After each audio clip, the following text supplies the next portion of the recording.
the February 22nd regular meeting of the Brattleboro Housing Partnerships be held on Zoom.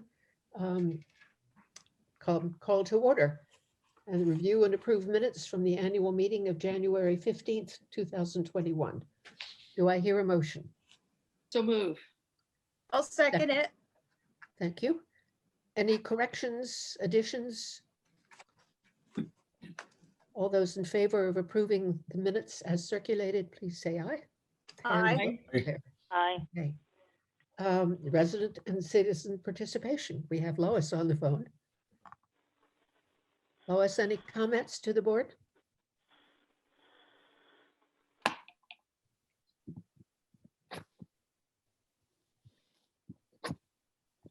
Did you hear me, Lois? Pardon? This is the time for resident and citizen participation. And I want. I did say aye. Okay. Well, I don't know whether some of the other commissioners had heard your comments about Red Clover 2. I just wanted to give you a chance because.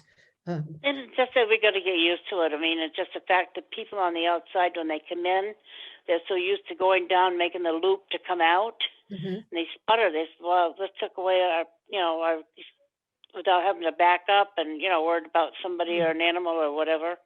It's just that it's making it different. They got to get used to it, I guess. So it doesn't bother me. I mean, I liked it better when I was at Melrose. We had more privacy, but we had to move. So, this is good. I've got to like it. I enjoy it, and I like what I do here, and that's it. Great. So I'm not complaining. I'm just saying that this is what people are saying when they've come in, that they can't go down back and do it because they did before to get in and out. That's useful to hear. Yes. Yeah. Well, it's just like as you get older, you get used to one thing and then something changes and it messes you up. At least it does me. I feel the same way about meeting on Zoom rather than meeting in person, but we'll get used to it and then we will change it. The next piece of business is that we've had a resignation from one of our commissioners, Tom Murray. And so I want to ask other commissioners if we may, as a board, regret his leaving and appreciate his service. Absolutely. Please, yes. Yeah, definitely. Okay.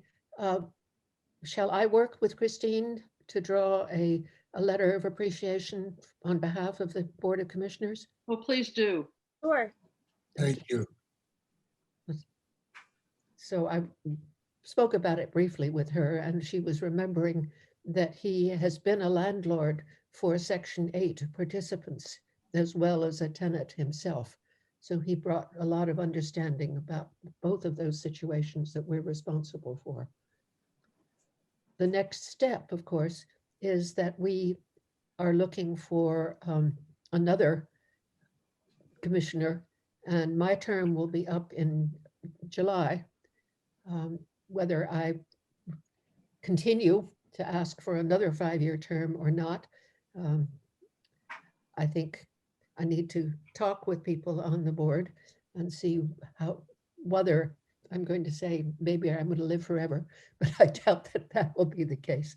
But we are, at least technically, now with Tom's retirement or resigning and my possible retirement in July, looking for 2 new commissioners, so that one of the things that we have tried to do is encourage people who would bring strengths to the board to apply to the select board for their unappointment.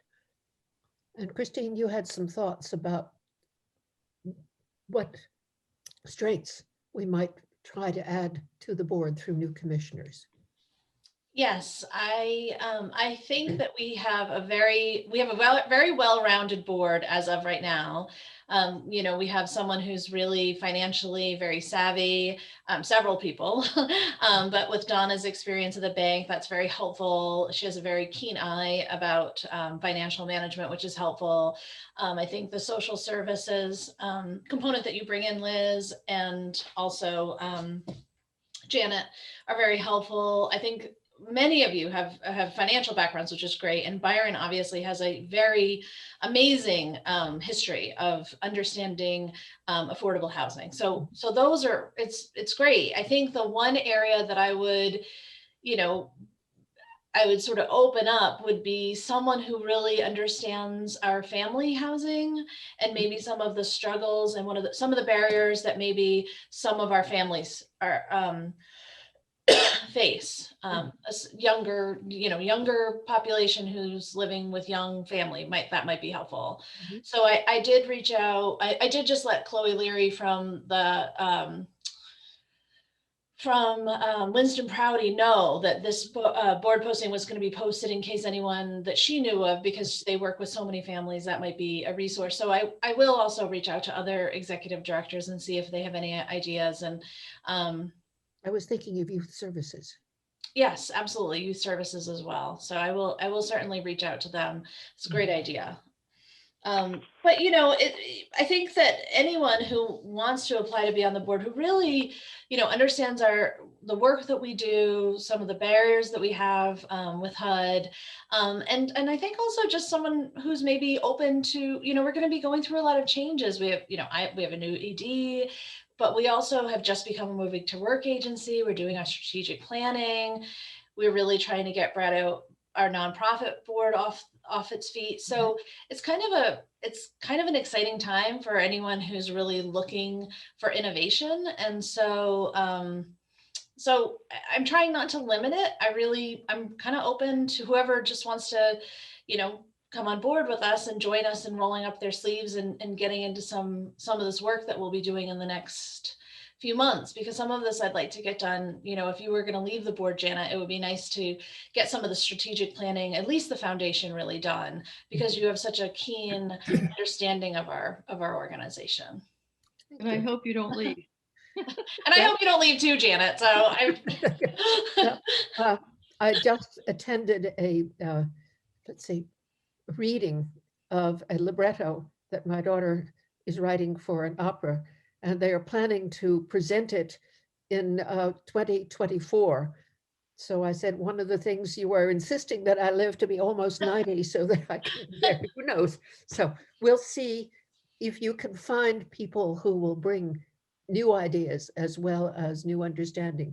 I'm delighted to leave the board. I am delighted to stay on the board if it can be helpful. So that, I so have a question about, 5 years is at the long end of normal board terms. Mhm. One may have 2 5-year terms and then must take at least a year away from the board, talking about bylaws, before you can be renominated. Would it be helpful if we had 3-year terms? So, Or what I was, yeah, it might. But also what I was going to suggest was that people with a 5-year term shouldn't rule out the possibility of serving for a shorter time. And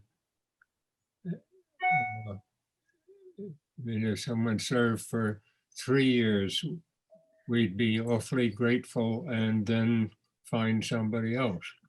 The way we have handled that in the past is exactly what's happening with Tom Murray. Someone will be appointed to serve his unexpired term and then be offered the opportunity Right. to have their own. But that's not in that's one of the things we can talk about with the select board. Thank you. I think, are we on anything more on the health commissioner position opening? So we will, as a matter of fact, Liz, I think you had 1 year of an unexpired did. term. Then you are now on your own full term. right, yeah. But sometimes in order to, with people's lives and life is whatever, it's easier to say I would commit for 3 years than it would be for 5 years in order to get a an appropriate person that could participate. Yes. And I just think we might want to think about giving that option in some form. Christine, could we perhaps discuss with the select board I the think change in terms? I think we could try. I think maybe the first thing we should do is, I did just send the bylaws to all of you. So I think Okay. maybe just having the board review those bylaws, and then maybe we could have a special, maybe we should have a special meeting of the commissioners to discuss how to move forward with that. That might be helpful. And then present it to the select board, because to be honest, I don't know. I don't know myself. I mean, these were bylaws that were created 50 years ago, more than that. And so I don't know what the limitations would be to changing those. And so I think that would be something I would need to explore a little bit myself, because I don't know that there might be some reasoning as to why it's set up that way that I'm not aware of. So let me do my research as well. If you don't mind reviewing those bylaws yourself, let me do some research, and then I can send out, we can kind of meet and then decide if we want a meeting, an informal meeting, just to discuss how we want to move forward to present. That'd be good. That would be helpful. Okay. Donna, you agree? Yeah, that sounds good. Good, okay. So we will shift to strategic planning. Yes, so I have begun the process of reviewing the process that you used previously for your strategic planning 5 years ago. And I'm working with an outside consultant who helped to draft that plan. We've been working the last few weeks on creating a plan going forward. That person will not be the facilitator. I need to draft something up, an RFP to put out to see if we can hire a facilitator to help with the strategic planning. We have some ideas of people who may be good. And so I will certainly reach out to them, but I will also just put that information out to have others apply. And right now I'm looking at a timeline. The unfortunate piece is it works really well when we're together. I think I was dragging my feet a little, thinking we might all be together. I don't think that's possible. So I think we just move forward with what we have and what we're able to do.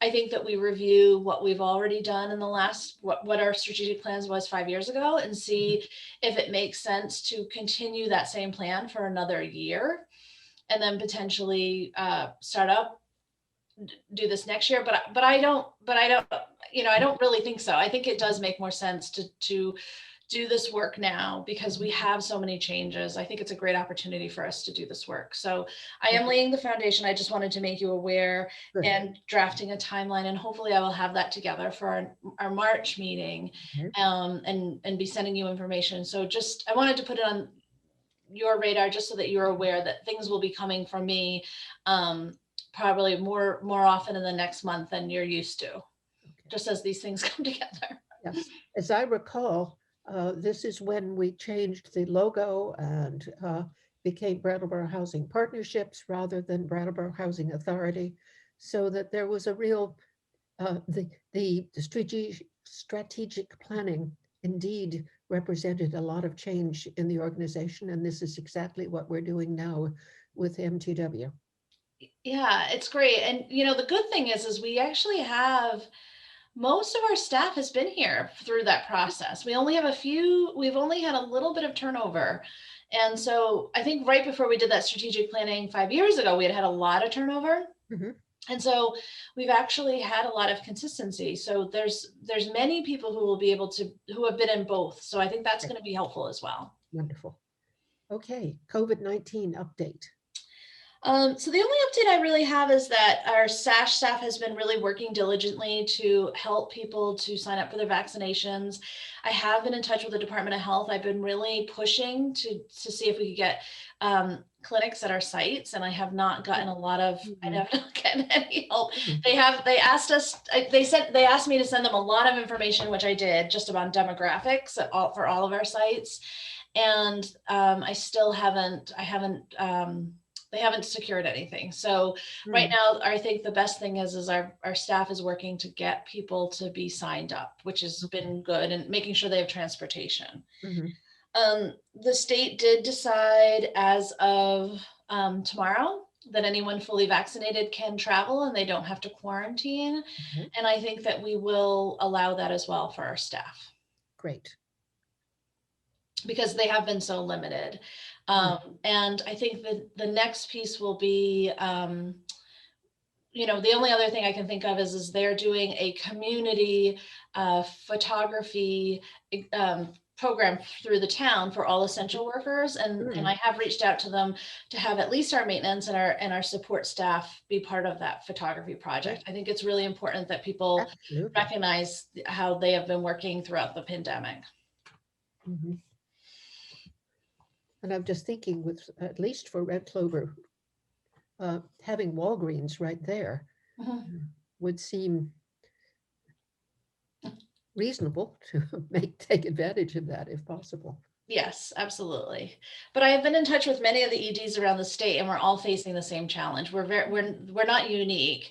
I think it's because our housing isn't strictly senior housing. It's senior. It has younger people living at this housing site, which to me, I feel like they should just do everybody once. But I think that there are limitations, and the state has been really very specific about what they would like to do. So, Okay. Staff reports review, and then the property portfolio manager and property manager in green. I'm not sure I have everything in organized as it was sent out, because at one point the whole packet scattered, so I put them together as best I could. This is Jack Mahoney's report. and Jack is on the call as well. I mean, he's on Would the. you like to talk about it? He needs to unmute.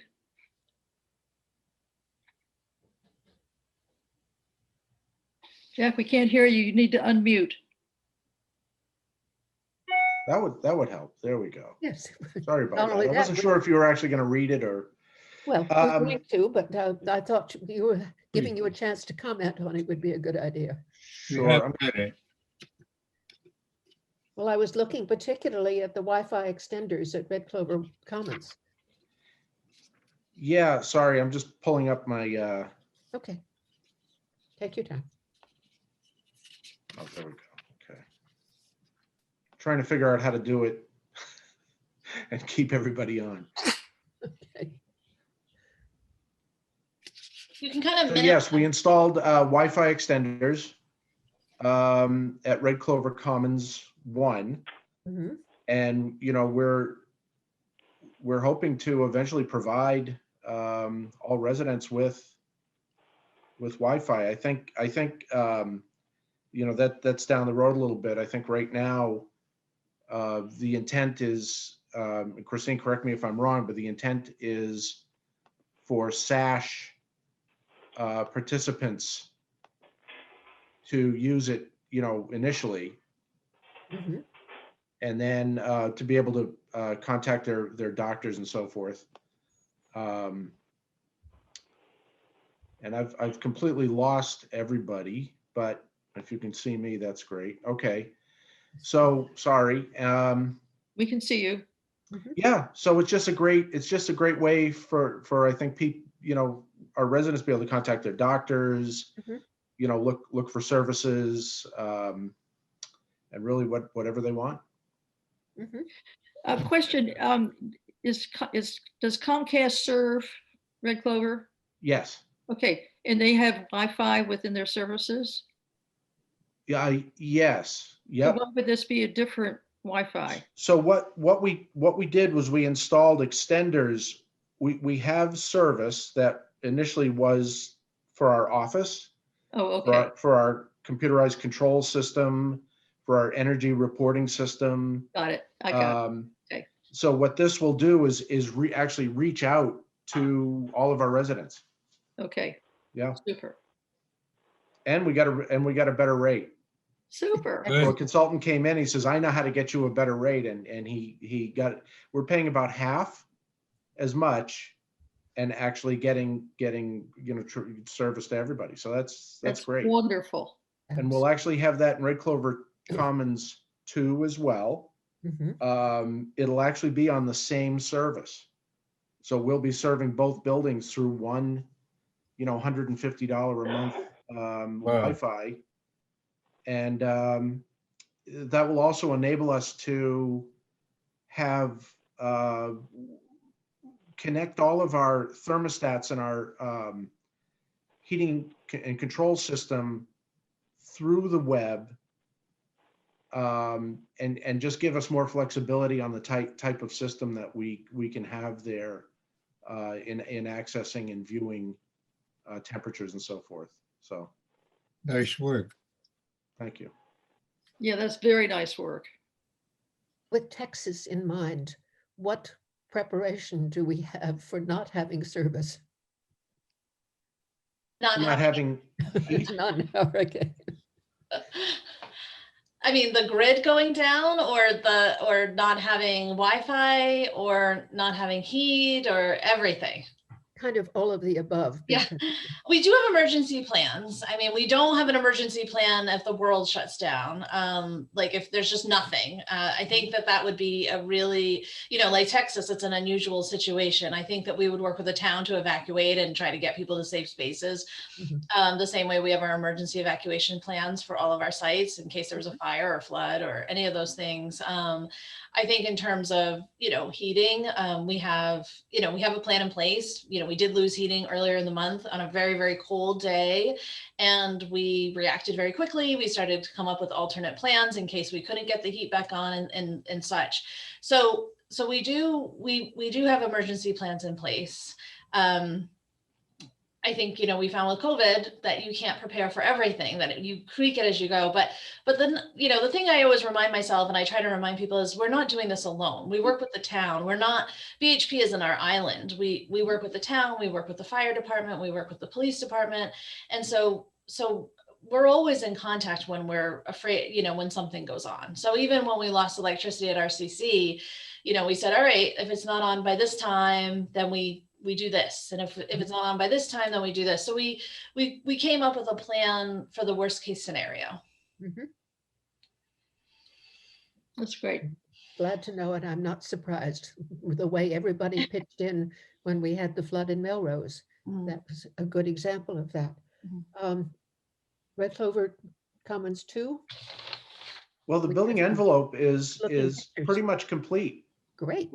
which is fabulous. And now they can, start moving on the interior, getting the interior finishes in, partitions and sheetrock and, everything just moving along. So the projected completion date is right around the beginning of July. Wonderful. Yep. If not July 1st. It's a lot easier than moving people in just before Christmas. Yes, it is. And maybe we'll do it right after the 4th. Right. Okay. Yeah, I think our plan is really at this point to be we're optimistic that we will move people in July. We're realistic that we'll probably sign leases for August 1st. And so we're looking at those two dates, but I was able to tour Red Clover Commons 2 on Friday. And it's the first time I've been in the building since the construction started, and it was amazing. It was great. It looks beautiful inside. The sheetrock isn't up yet, but you can really get an idea of the space and the light. The windows are in, so that really helped me to really see. And it's just it's going to be a really, really beautiful building. I know it's not going to be the bells and whistles that RCC I was, but I think it's going to be a really beautiful place and space as well. And I think they've done a lot of really nice things around the intentional use of outdoor light with windows and hallways, and I think it's going to be really nice. So, and I think the proximity to Red Clover Commons 1, I think you really can't get it until you're in that building at how close it really is and how connected it's going to be. And so I think, a lot of wonderful people are moving. I'm hopeful that it's going to be an asset to the Red Clover Commons 1. I think hopefully it will just become one nice community. That's our goal. So Great. it felt really nice. And as soon as the sheetrock goes up, we've talked about videotaping so that we could really show residents what it looks like. Residents at RCC I, residents at Melrose, our staff, our board. And I think that that would be really useful to bring someone in who really understands how to videotape well and can really do a good videotape, and then we can show it to people. I think they would get a good understanding of what it looks like. And then the next thing on our solar meetings,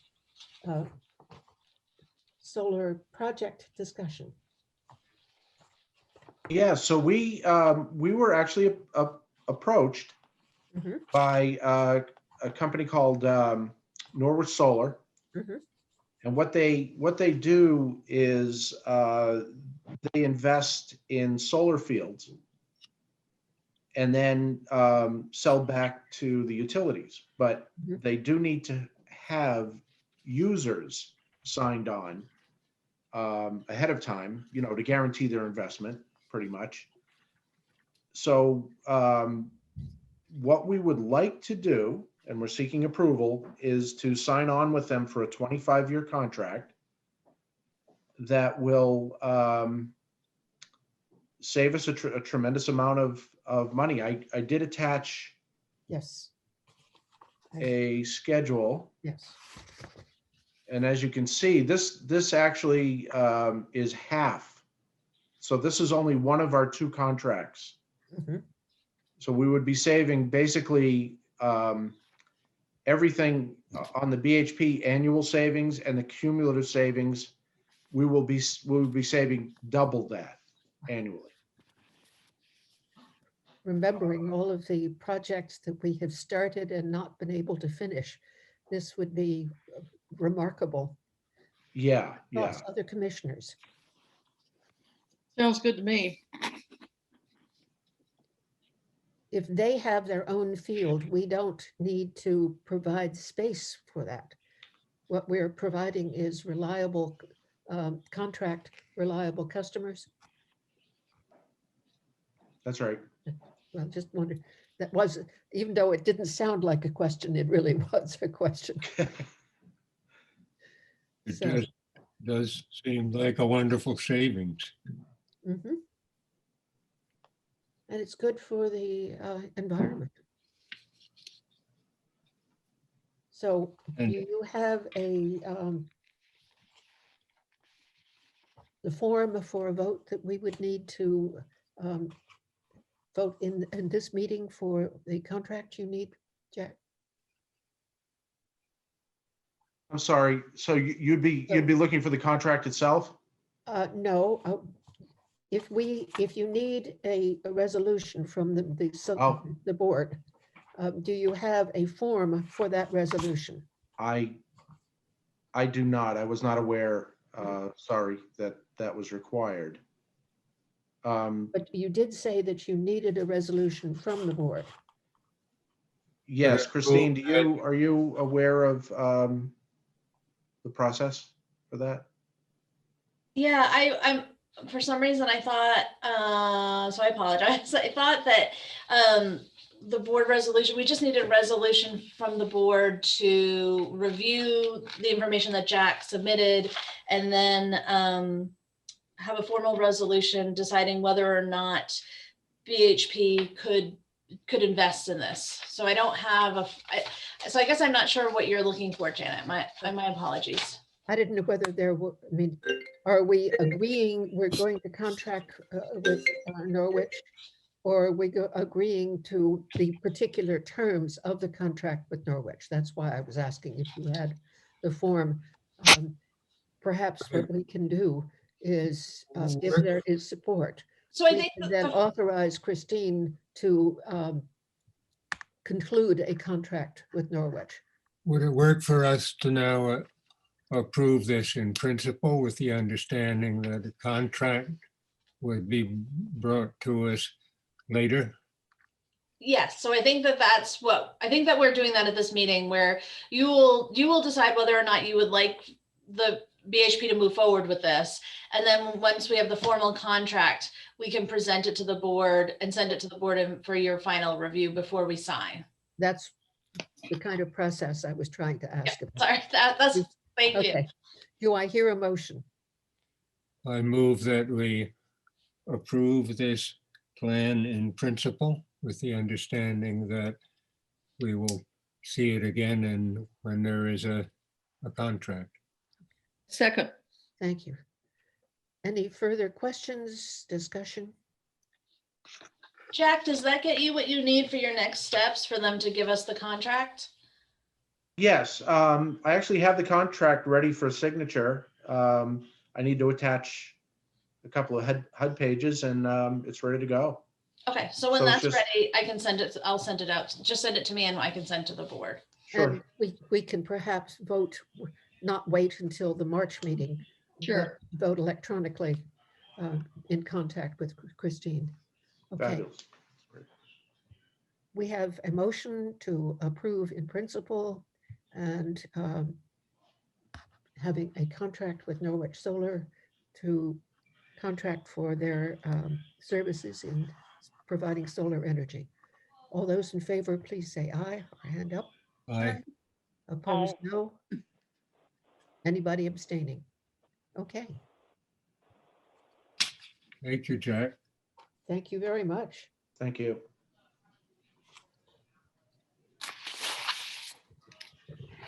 Then the pink, the wellness services. Review their report.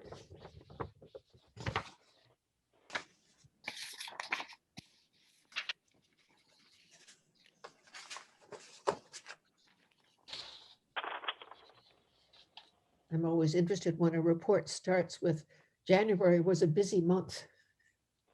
And it certainly sounds as if Lorelei was completing a grant reporting in half of the normal time. Mhm. So lots of things that keep changing. Yes, it was the Ross grant that actually ended in the beginning of 2020. Mhm. The reporting was due, I think because of COVID, there had been some extension and then it was due Mhm. later. So it was trying to put a lot of information together very quickly. Okay.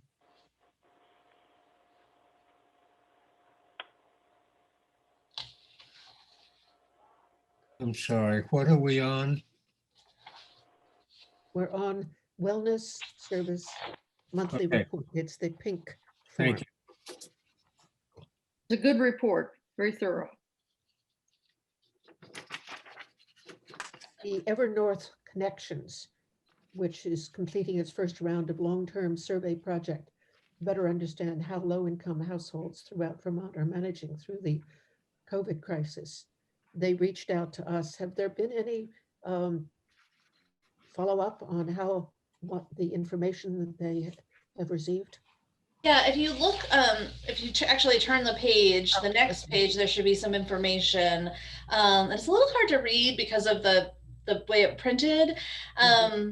But if you look, they were talking about earned income and the number of people who, so 23% of Howard residents covering loss of income, and 23% were depleting savings, 15% were using credit cards, 73% skipping bills, 19% helping family, friends, and nonprofits, 58% food programs and food pantry.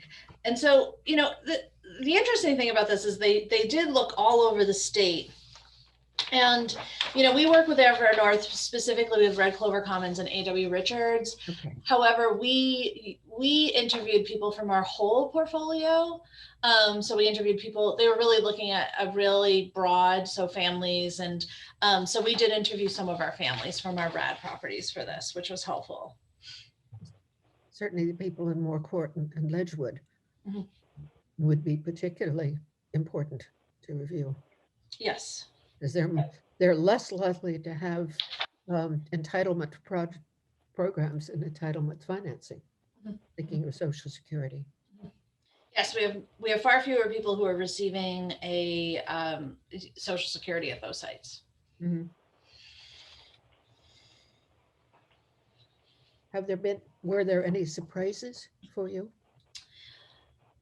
No, I think that if we really dove into our specific properties, these are the LIHTC properties. Evernorth primarily works with they don't necessarily work with the lowest income population that we do. And so this kind of gives them a better picture of the whole state for people who might have even, a higher income. I think it would be very interesting, I think, in speaking with our Accountable Communities for Health today at a meeting, I was thinking a lot about, we did a lot of surveying right in the beginning to see what residents needed. We were doing those calls where we were calling residents to find out what they needed on a regular basis. And I'm wondering if it would be helpful for our staff, even though this is going to take a lot of time, to do another round of those calls and then compare the information. I think that might be really helpful to see where people are and how different it is now than it was, because we really stopped, in July. We started to get the services in place. It was really in the beginning when we didn't know what was going to happen next. And I think that would be really interesting data to see. I think the biggest thing for us and for you to be aware of, I know we talked about this a lot at the last meeting, was many of our residents applied for the CARES Act funding for a rental subsidy. And the way the legislature is drafted now, they probably won't be eligible because they won't qualify because they haven't lost income, because they started with low income.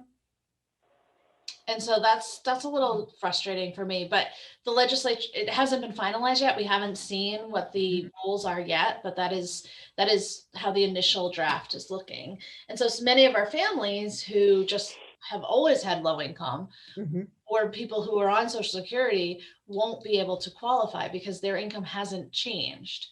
However, they obviously benefited from it because they struggled before COVID and they struggled during COVID and they'll probably struggle after COVID. So it was a big benefit, but they might not qualify this time. So once we really know what the rules are, we will do a lot of marketing to make sure our residents know, because our fear is they're really going to get behind on their rent. Yeah. And then they're going to be in a really bad situation once the eviction moratorium ends. Certainly they're being supported and supports us.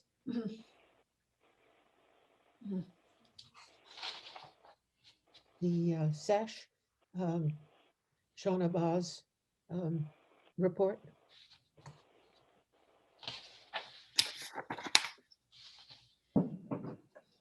I think she talks a lot about just the education around the vaccine, trying to give people the information that was provided from the CDC and the state, so that people had that information in making the decision whether or not to be vaccinated.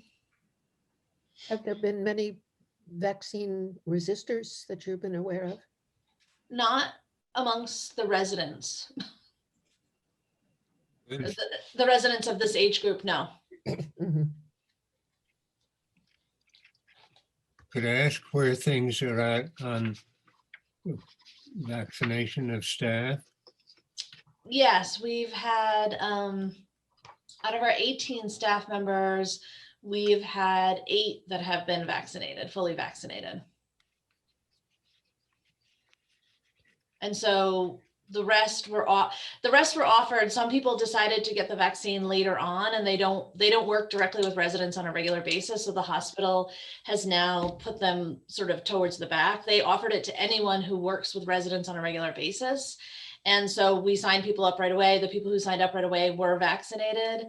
The ones that have declined, the ones that work directly with residents, like the maintenance, support staff, they still would have the option of getting vaccinated at this point, I believe. Nobody's reached out to me saying that they would like to. And we have some staff that don't work directly with residents on a regular basis that have asked to be vaccinated. However, they're not in line at this point anymore. So we were really offered that window right in the beginning for staff that works with residents, and those who took advantage of it were able to get vaccinated right away and are now fully vaccinated. But the rest of people who have decided not to get vaccinated are still not vaccinated. And nobody has come to me and changed their mind and saying they wanted to now be vaccinated. Okay. So it's too, I mean, it's unfortunate for me, but I can't, as the executive director, I can't tell them whether or not to get vaccinated or not. And I can't, I don't want to give them, I've given them all the information from the state and the CDC. That's all I can do is giving them that information. I've asked people to reach out to their doctors to get guidance. Mhm. How is the other SASH coordinator, Jake Bursley working out? He's doing great. He's doing really well. He's been now with us for 3 months. Wow. And so I think he's fitting in great. I really like him. He brings a lot of great energy. He has a lot of knowledge. He's from here and he really understands the community. And I think it's hard for him because I think he's one of those people that just wants to get in and start working with people. And I think with the limitations of COVID, that's difficult. But I think his energy is wonderful. I really enjoy him. And I think so far it seems like the residents like him as well. He's a really nice person and very knowledgeable, very smart. Good. Any comments from other members of the commission? Oh. And then Lizzie tells report on the family self-sufficiency. Is she at, is she close to the number she needs? She is. I don't know, 33 participants. That's, we would like her to be closer to 50. I think right now it's been difficult to recruit. She's also been on leave for a few weeks. So I know her report isn't what it normally is. So I think that's because she's been on leave.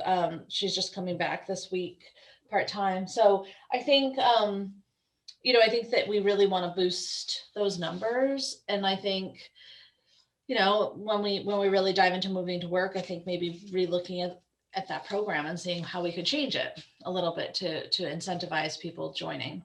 Good. And then the housing choice voucher program.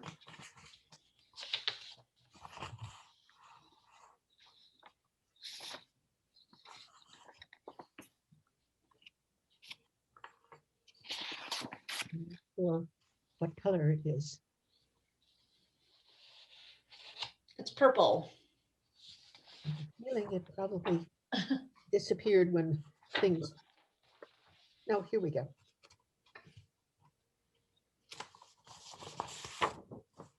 As I say, my packet got upset. So.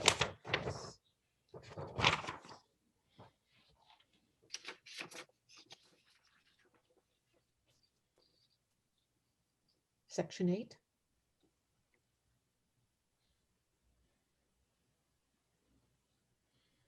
Just one thing to note is that we did reopen the Section 8 wait list on February 16th, and we've had a tremendous response. So I think in the first few days we had over 150 applicants. So and that wait list it'll remain open until March 16th. So it still has a little time. I don't think that we'll have that same number throughout the whole thing. I think most people rush to get it in right away to make sure that they got it.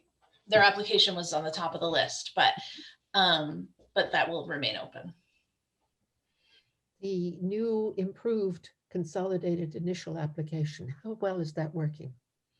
So far, so good. We had to put it into we have an online program called 10Mass, so people can fill out the application right online, and people have been able to use it. I think on the back end a little bit, we're struggling with putting some of the information in. It's different. And so we're learning. And so Jeannie's been working really hard on that with David to make sure that it makes sense and that it's doing what it needs to do. But so far it sounds like people can put the application in. So that's great. And so it's been, it's working. And the new mainstream vouchers? Yes, those will be, so this is perfect timing for us to open this wait list. The mainstream vouchers will begin on April 1st. And if you remember, David talked a little bit about it. So for a mainstream voucher, you have to have someone, I think it was under 60 who is either disabled themselves or lives with a disabled person in their household. And so we are going to, hopefully what we'll do is some of the people who are on our, in either our shelter plus care transition program, the two homeless, the permanently supported housing programs, will transition off of that program onto this.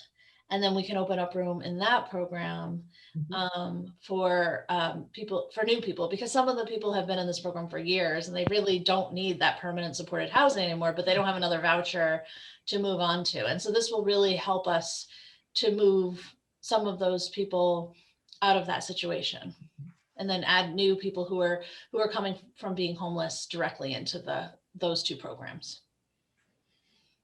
It's a dance. Talk But about silos, and you're Yeah. simply trading silos, but you're working to be able to house the people who need continued housing. well, it's funny, for so long we had no movement. We couldn't move anything. We just had no flexibility. And all of a sudden we have all these flexibilities, which is lovely, except we've got to figure out how to make them work. And so we have to do it deliberately, which is why David and I both said, we picked the last day possible, April 1st, to get these vouchers, because we knew that we had a lot of pieces to put in place first. So I'm really grateful for David. He's done a lot of deliberate work on opening up the Section 8 wait list and really thinking this out, meeting with you all last month to put in place the preference for the mainstream voucher. So we're in a really good place. That's great to hear. And I think to seem to have skipped over the property management update report.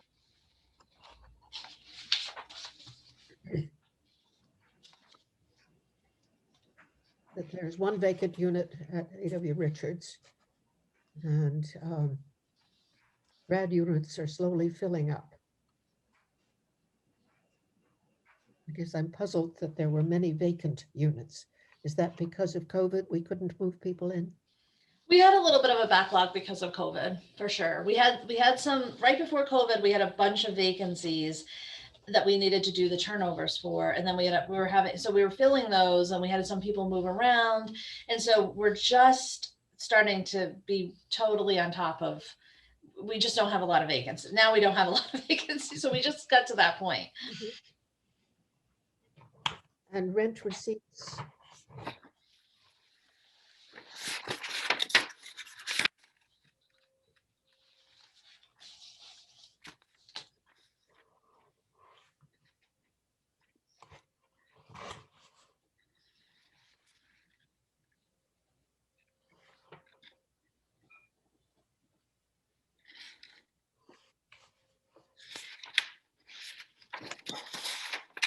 The lower numbers tend to be at Ledgewood and Moorcourt, which is what we had talked about earlier.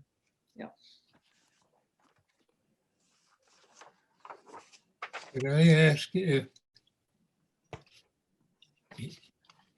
the Biden COVID plan got adopted, would rent protection be seamless?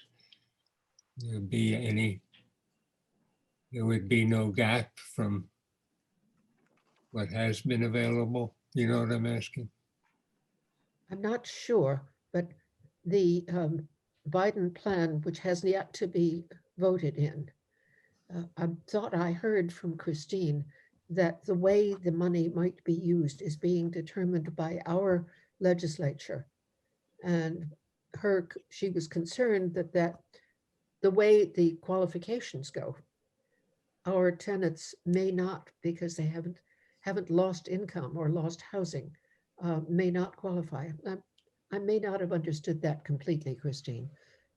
Yes, the way I'm reading the legislature and the way that some of our staff have read it is that they will allocate rental subsidy. They will give rental subsidy and CARES Act funding specifically to people who have lost income. And so if people have sustainable income such as Social Security, or they've had a low, even if they've had a low income job this entire time, they won't necessarily qualify for additional funding to pay their rent, because they already receive a subsidy for public housing and their income hasn't changed. Yeah. And so where for me, I think that this has been an opportunity for us to really see that many of our families specifically who've always, there are some families who have always struggled to pay their rent. Mhm.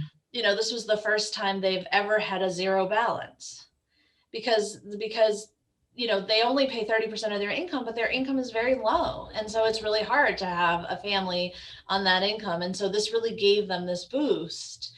And in some ways it was, it was a side effect of COVID, but it was really helpful for them.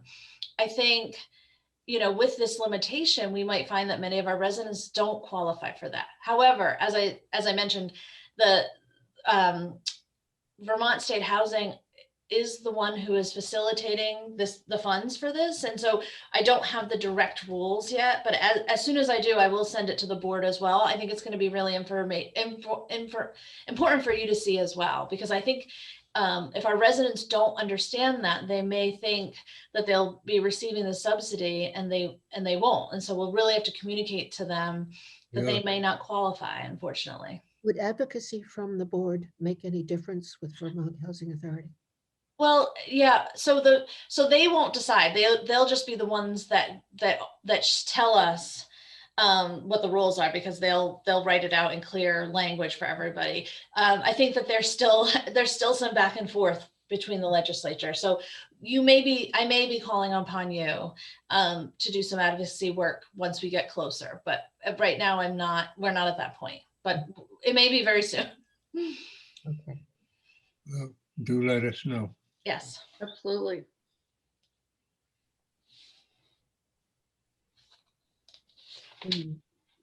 Blue monthly check listing.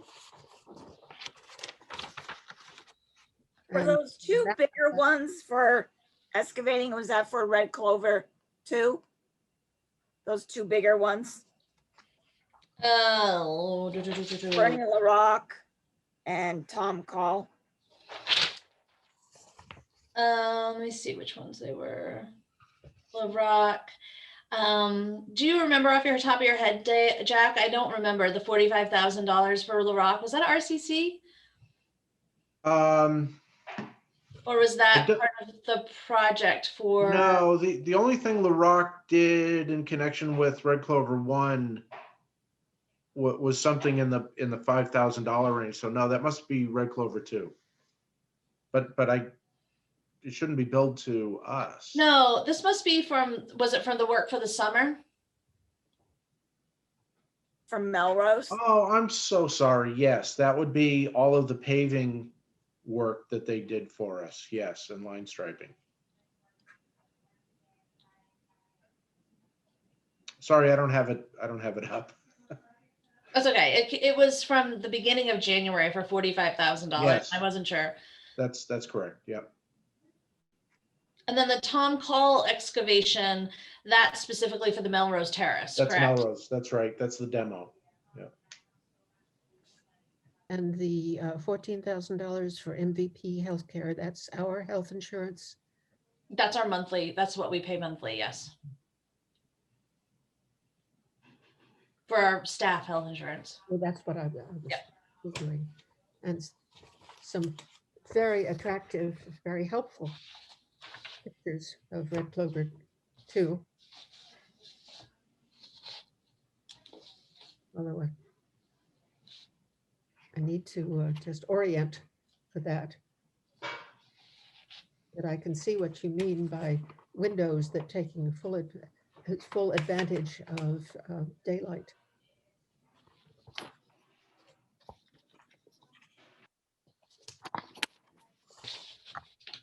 Any comments on SASH Flash, which I went over quickly?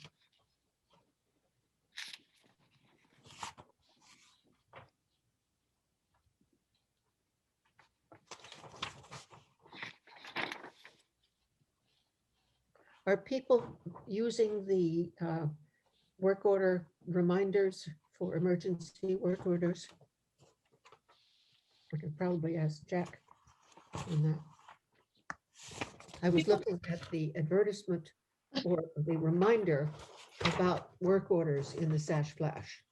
Yeah, we've been working a lot around reminding people to still call in emergency work orders, specifically if they have a leak in their apartment. A lot of times people find that they have a leak and they let it go and we have no idea that it's happening until it's too late. And so we've been really trying to do a lot of education around that we're still, we've been doing work orders since the pandemic started. We've never stopped, but we're not doing non-emergency work orders right now everywhere. We're doing some deliberately at the family site. So we did more court. We went in and we tried to do all the non-emergency work orders. And now we're moving to Ledgewood. We're going to be starting working there. And when we do that, we also go in and do simple inspections like fire detectors and those things. And we also did an inspection for fire alarms at Hayes Court. So we did go into all the units at Hayes Court last month for the for those inspections. So those life safety things we still are continuing to do. And lastly, well, not lastly, the check signing assignments. Liz has been doing February and I will be doing March. Do we have volunteers for April and May? If we can figure out a way for me to help you with this, I'm more than happy to. If I pick them up, sign them and bring them back, or I just have to be really careful about, I'm not going in, anywhere. I don't go to a store. I'm like quarantine here. But I'm more than happy to help out if there's a way to figure it out. I could do April, Byron. Thank you, Byron. That's great. And yeah, and Donna, I don't mind bringing them to you if you want me to. If you wanted to try to do May, we could try to set it up that way. It's up to you, though. I don't want to put you in a position where I was just thinking maybe you could drop them off at the bank drive up, and then I go there once or twice a week, either me or my husband does, and that's how I get things back and forth. Okay. So that way you wouldn't have to be driving out to Guilford. It's closer. Well, let's put you down tentatively for May, and then we'll talk as it gets closer. Okay. Donna, I'll be a backup for you in May. Okay. I just feel like a slough off here. We're doing what you very wisely. We want you to take care of yourself so you can be part of the board. Yeah. And large projects. The FEMA. What's happening up at Melrose? I think other than I don't know if Chris submit anything. I'm not sure. Now I can't find it. I think at this point, the demo is completed, which I think you're aware of. I think we're beginning the widening of the brook will start. I don't know, Jack, if you have any other information about that.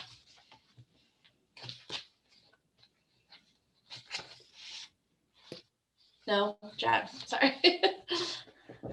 Nothing yet. Sorry. Okay. Yeah, I know that Chris and I have talked about it, and we're going to have a meeting with ourselves and some of the people in charge of the excavating, and also bringing in David Dearborn, who's the head of maintenance, so that he's really aware, because it's going to be a lot of work along the brook, and so it's going to kind of be very disruptive to Melrose for a little bit. And I believe that's starting in the late spring, early summer. So we are anticipating moving people out of Melrose in July or August. Yeah. There'll be a bit of a disruption there. Jack is They'll probably be happy to go. They'll probably be tired of it. Yes. And Jack, you already spoke about Red Clover too. Anything more do you want to say about that? Not really. No, there's nothing nothing that I think you would find of interest. Okay. Well, having the envelope closed makes such a difference. Yeah, yeah. The pictures are very helpful. Mm-hmm. I have to live vicariously through Christine and everybody else who can actually go there. It's killing me. But. So what's going to keep you from going there? Well, I live in Massachusetts. Oh, so, okay.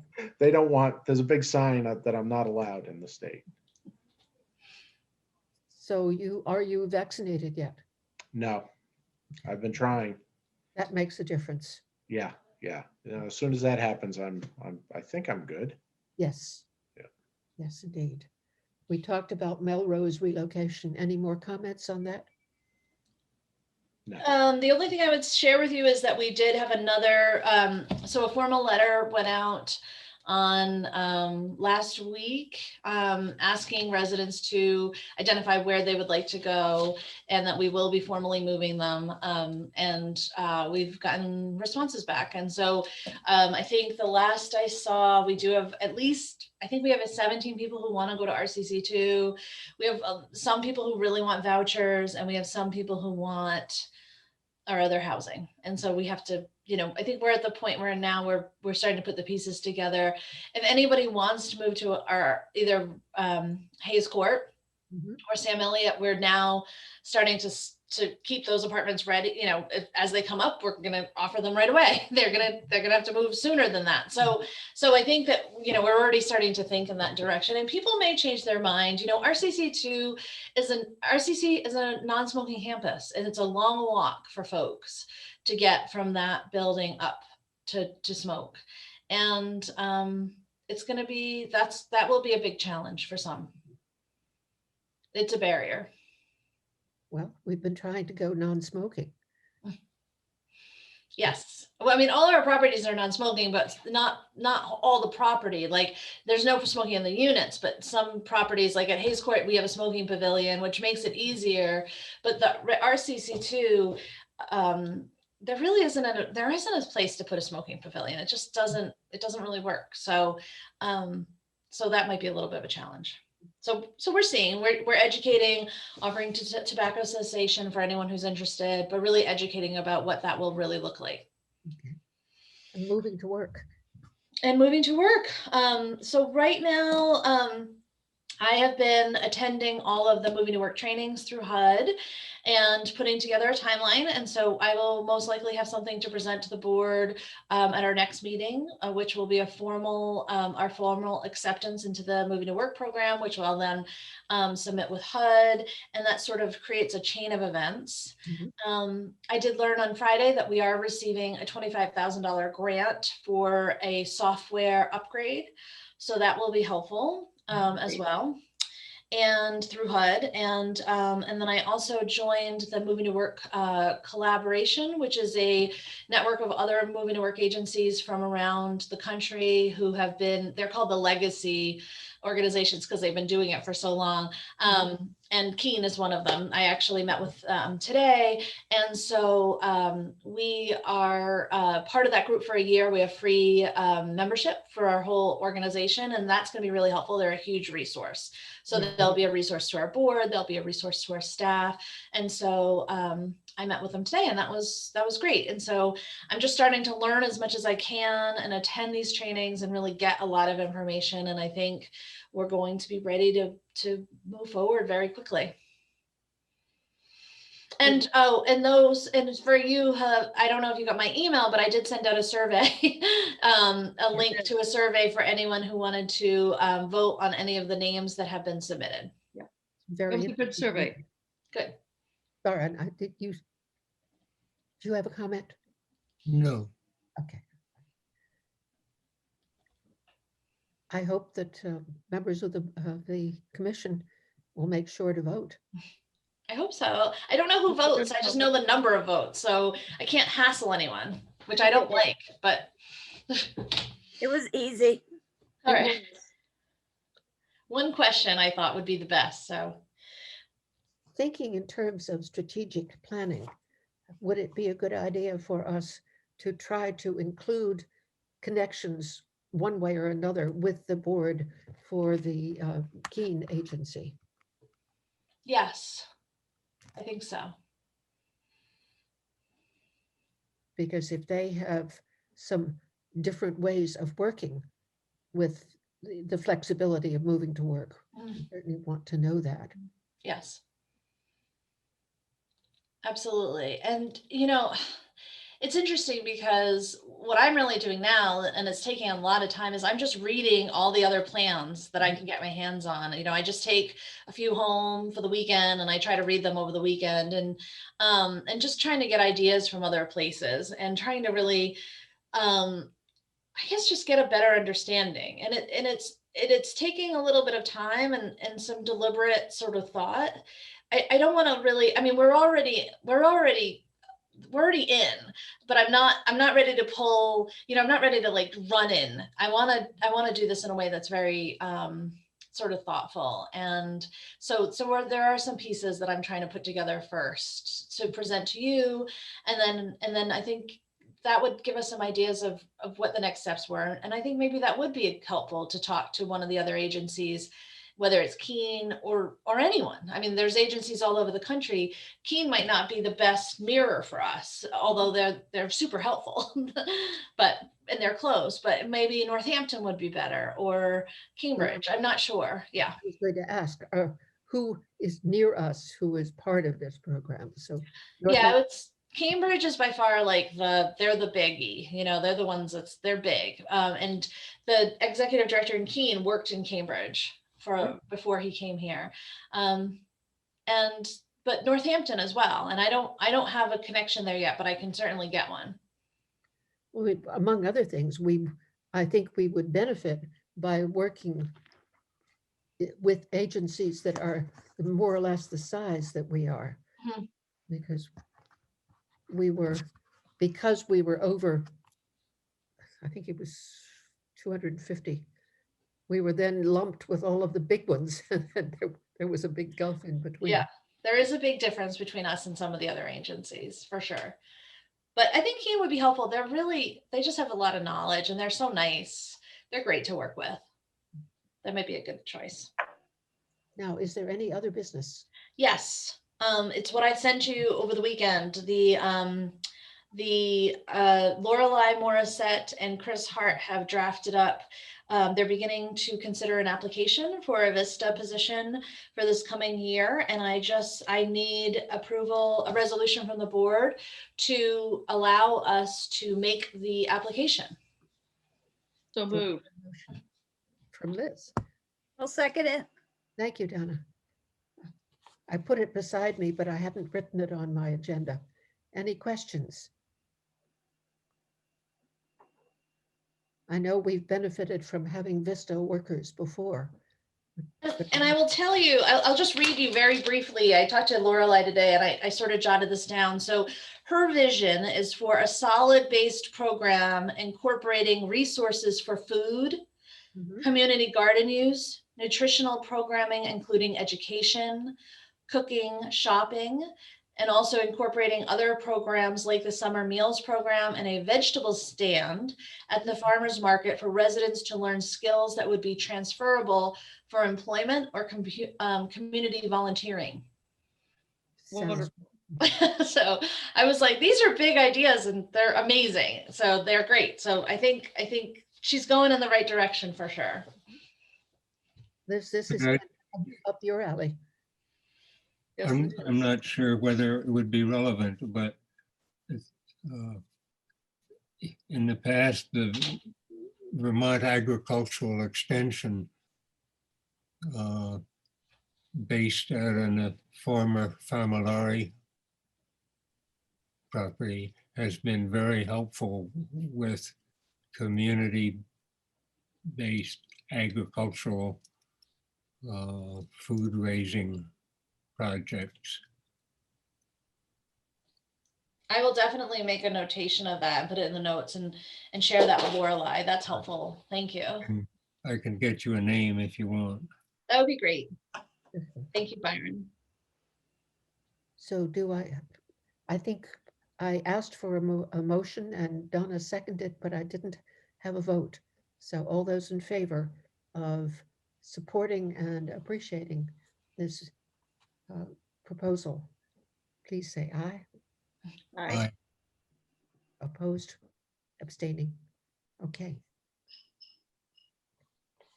It does look very interesting, and combining all of the things that have been done individually in this position will be very good. And so this will allow us, if we apply and we receive the allocation, then, and I think Byron, you mentioned this earlier, then we will be the one really having to find the right person for the position. And that's a whole challenge in itself. So, but this at least will get us in that right direction. And I think, you know, it's something we wanted to do for a while.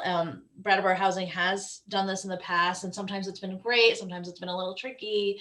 Actually, one of my daughter's science teachers at the high school started here, and he filled me in on that when I met him. So, you know, and he had wonderful things to say. So I think in a lot of ways it can be, you know, I'm really hopeful about what the possibilities could be. But I know it'll be a little challenging. Yep. Worthwhile if it works. Yeah. I think we're at the end of the agenda. If there isn't anything else we need to consider, I would entertain an motion to adjourn. So moved. Thank you. Second. Okay. All those in favor, please say, I want to say Aye. goodbye. Say aye. Right. Thank you. And thank you, Jack, for Thank attending. you. Thank you all. Thank you very much.